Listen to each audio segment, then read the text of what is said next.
Some of the items we use every day wouldn't be possible without a little determination, elbow grease, and happy coincidences. Most useful inventions created by accident.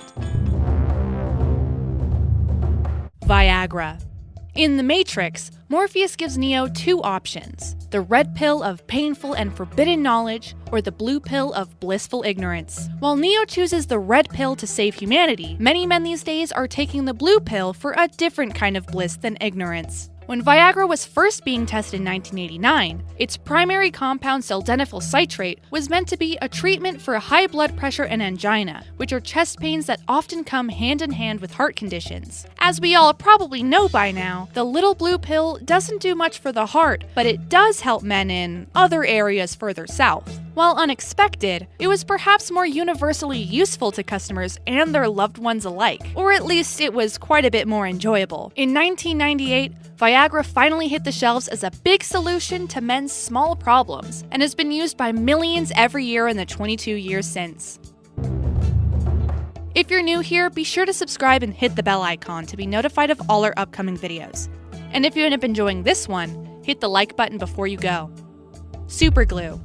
Before people were using it to repair dropped coffee mugs or play pranks on their sleeping friends, superglue had a much less innocent purpose. In 1942, the US military needed better plastic sights on their guns to protect men overseas. Somehow, they wound up producing an extremely sticky compound that would give even Spider-Man's web fluid a run for its money. It was ruled useless and forgotten for nearly a decade. However, by 1951, the potential of this superglue was realized. There are a lot of clumsy people after all, and a lot of things in desperate need of repair. Even the military eventually found use in this tough adhesive, though not in a way you'd expect. Instead of fixing broken helmets or perhaps ripped tents, superglue was used as a makeshift wound sealant in the 1960s. While not FDA approved and little more than a gooey band-aid, this allowed soldiers to get to medic tents before they lost too much blood. Superglue truly does make the best of a sticky situation. Dry cleaning.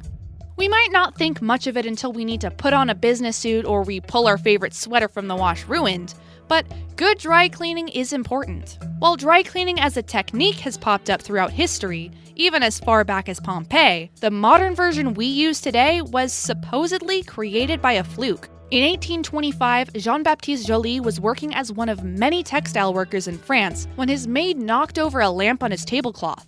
Don't worry about Joly's maid or his home safety. I don't know how familiar you are with the process of dry cleaning, but it doesn't include drying by fire. Turpentine, not kerosene or embers, spilled onto the tablecloth.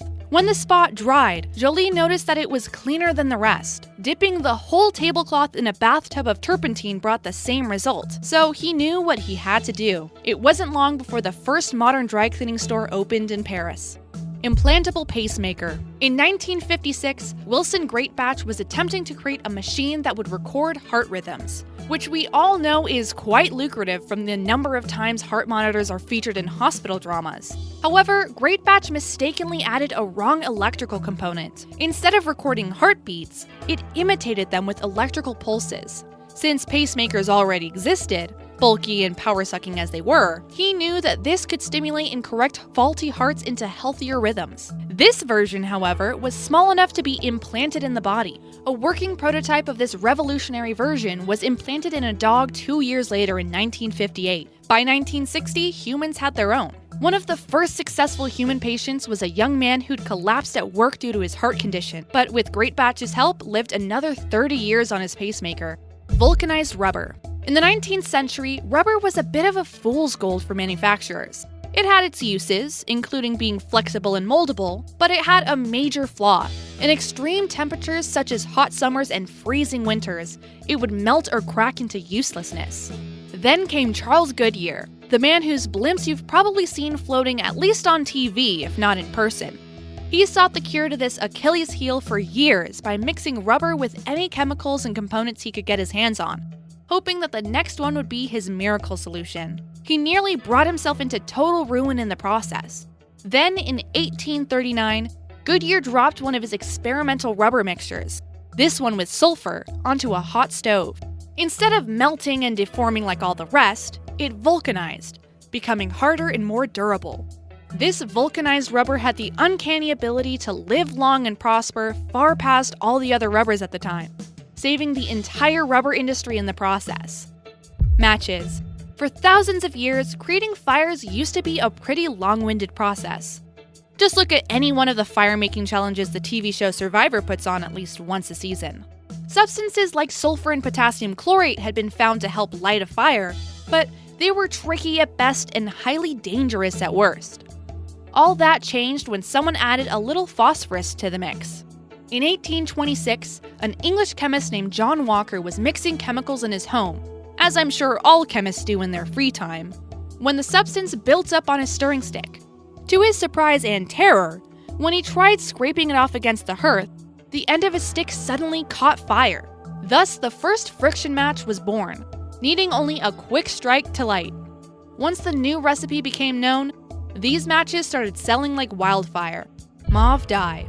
Mauve might not be a color you could pick out of a crowd, being a light bluish purple that's often confused for pink, but it's surprisingly significant in the world of chemistry. In 1856, 18-year-old William Henry Perkin was attempting to artificially synthesize quinine, the only known cure for malaria at the time. If he got it right, he would instantly become rich.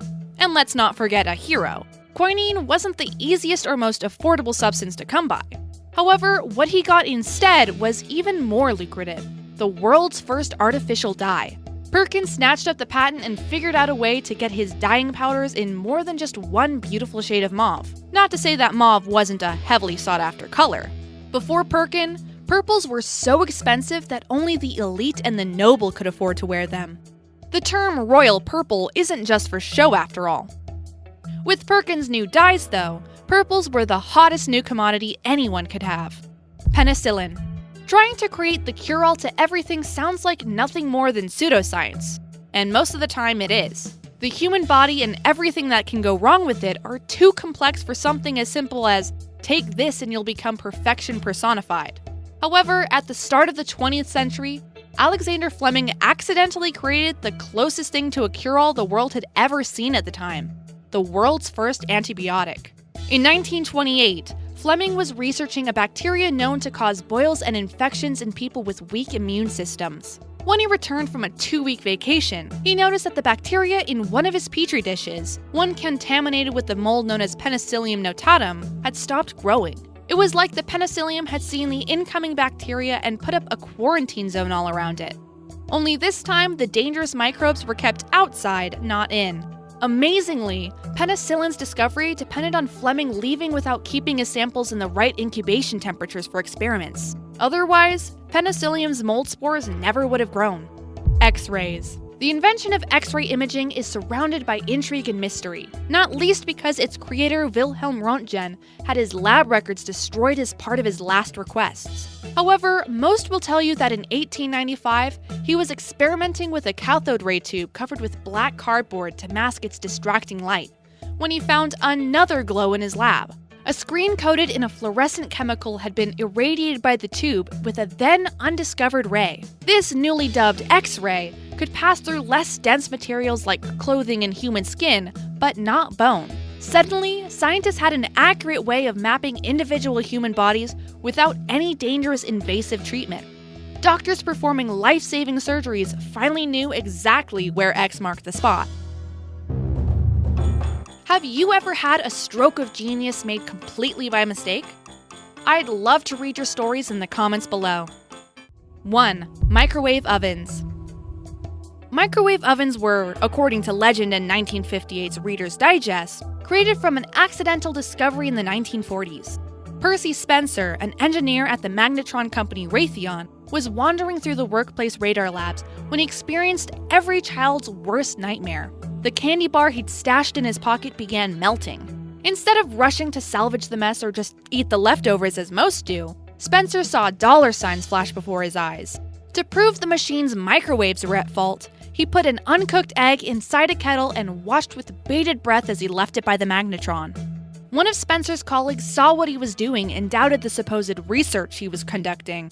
When that colleague looked inside the kettle to check Spencer's failure, boy did he have egg on his face. The microwaves had cooked the yolk much faster than the outer shell and exploded when the kettle's lid was lifted. Spencer patented the microwave oven, named after the waves frying everything around it in 1945, and it soon became the staple of lazy cooks around the world.